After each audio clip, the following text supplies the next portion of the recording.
All right, well, it's about that time. Time to start packing and getting ready for our trip to Antarctica and South America. And I figured I might as well try on these thermals and see if they still fit. Oh yeah. That's flattering. I also have a very cool pair of snow pants that I was wanting to try on. Let's see if these things still fit.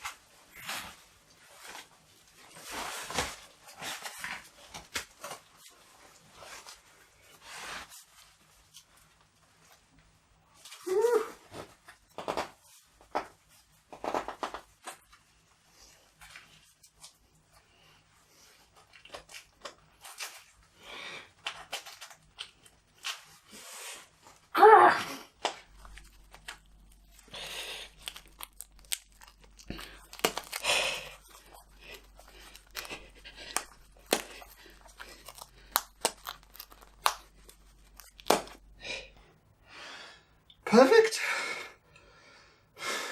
Anyway, this isn't about packing clothing. This is about what's in my camera bag. Let's go take a look.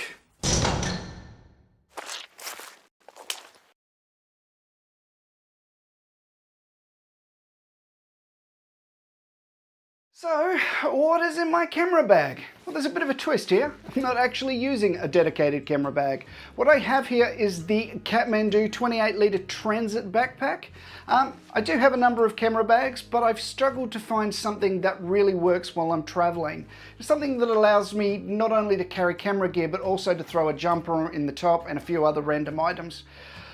There are a couple of other interesting backpacks that I have my eye on, but alas, I don't have the money to buy one of those right now, so here we are. Anyway, I'm pretty sure this will do the trick just fine.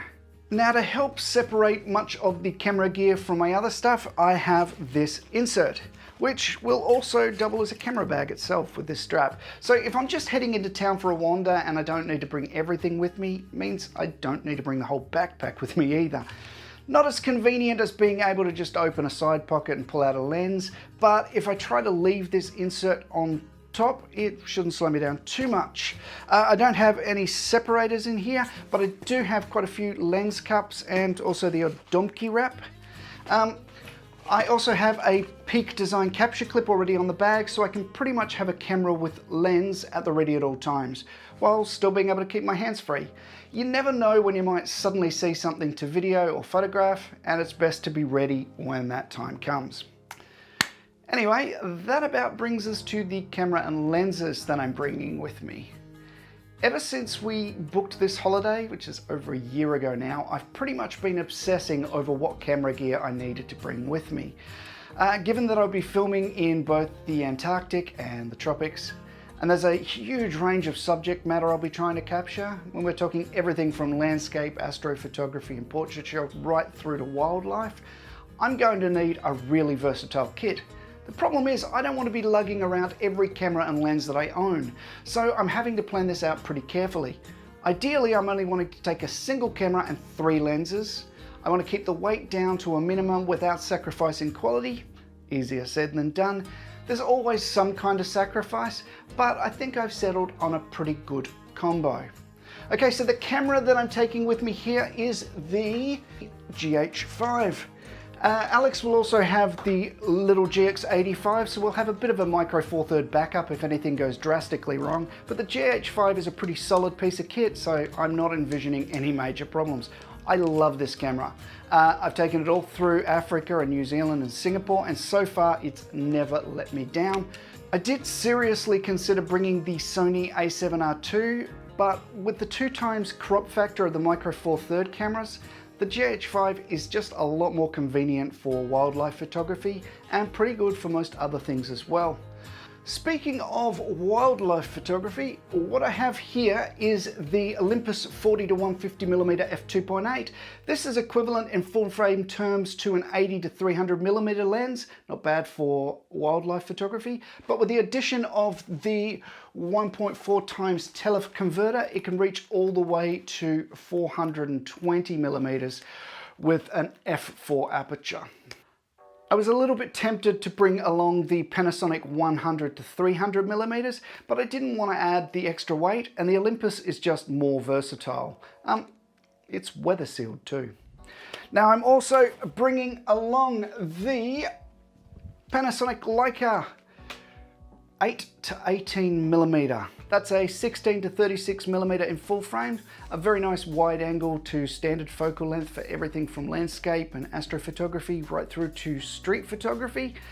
The f4 at the long end isn't ideal, but the lens does allow me to use an ND filter, which the Olympus 7 to 14 millimeter f2.8 doesn't.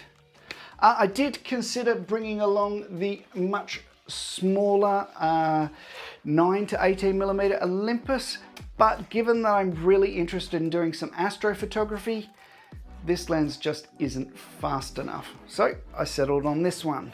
Now this next lens I really went backward and forward on. I don't have the Panasonic 12 to 35 millimeter f2.8 anymore, as I swapped it for the Panasonic 8 to 18 millimeter.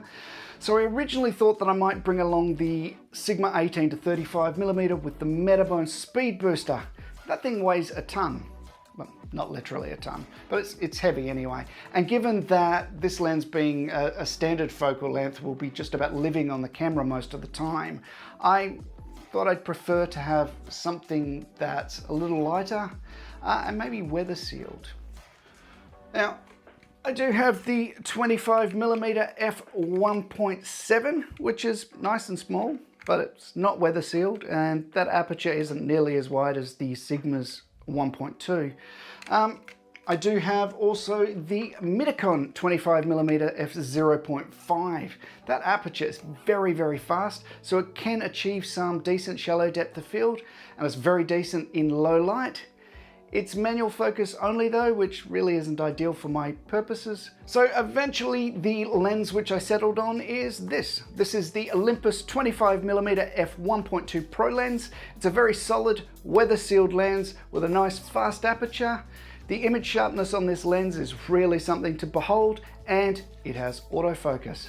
So that's it. I've pretty much got all of my focal lengths covered, and it all fits pretty nicely in here, especially with the tripod cover having been removed from the Olympus 40 to 150 millimeter.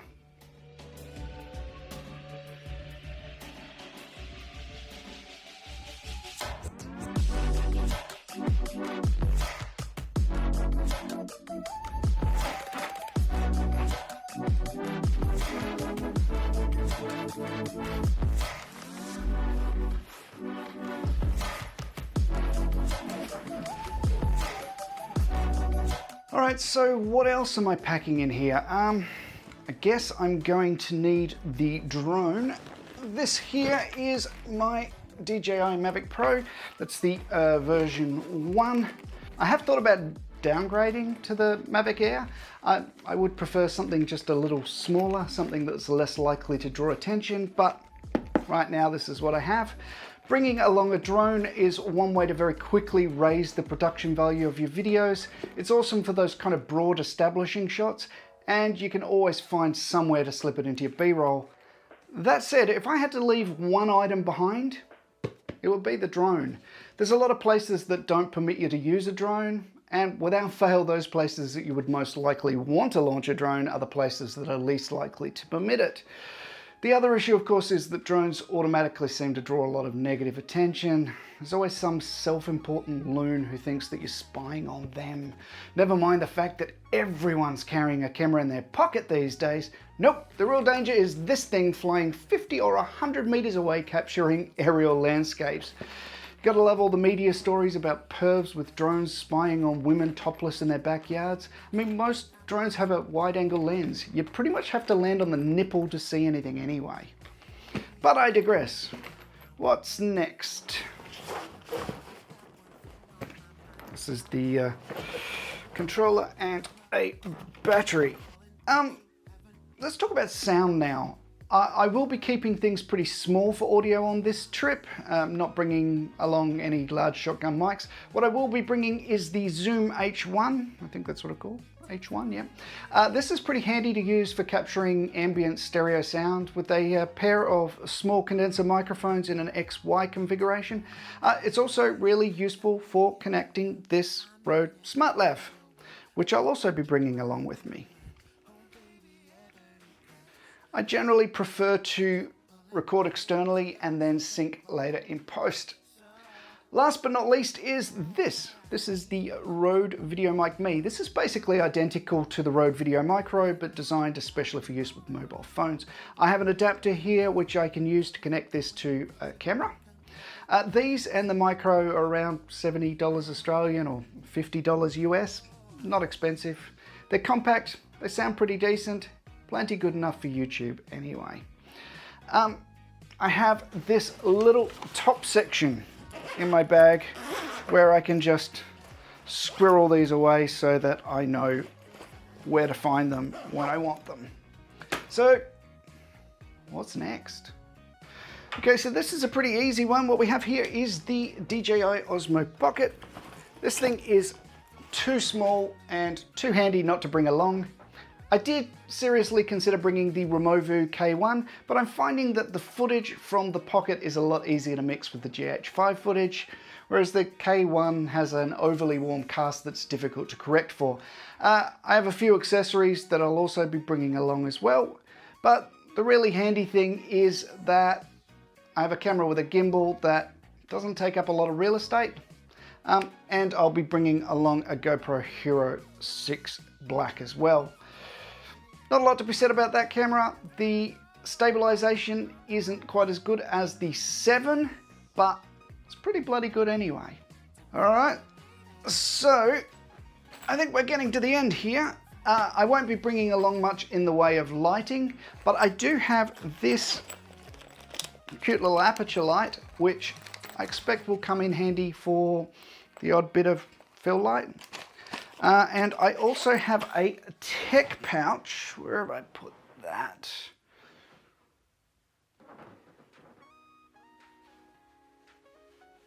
I have this tech pouch full of cables and a USB battery for charging everything on the go. I'll also be bringing along my Surface Book laptop.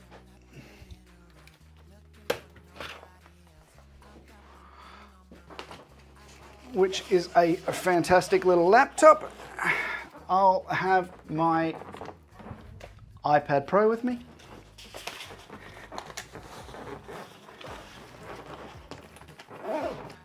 And last but not least, my little 9.7-inch Samsung tablet. All right, so I think that's pretty much it. There's still a little room in the top where I can stick a jacket. I could still stick a tripod on here. I could stick a water bottle in here. There's actually still quite a lot of room for little bits and pieces to go, so it's not bad. Obviously, I'm not going to carry this around with me everywhere. I'm going to be leaving a lot of stuff behind while we're out and about. But this is pretty good for going on the plane. I'll have a little travel tripod in the suitcase along with a few other hardier accessories, but otherwise that is pretty much it. So yeah, I'm not sure how interesting this video will be for a lot of people, but I do enjoy watching these sort of videos myself, so I figured it was worth a shot. I was also running out of decent ideas for content on the build up to this holiday. So anyway, the next video that I upload will take us from Perth to Buenos Aires on what will be the longest travel day we've ever experienced. I'm also planning to disprove the flat earth theory along the way.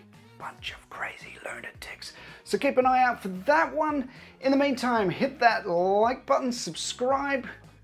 Look at that. Hit that like button, subscribe, ring the bell. If you want to get notified about upcoming videos, check out our website at majorramble.com, and we'll see you again soon.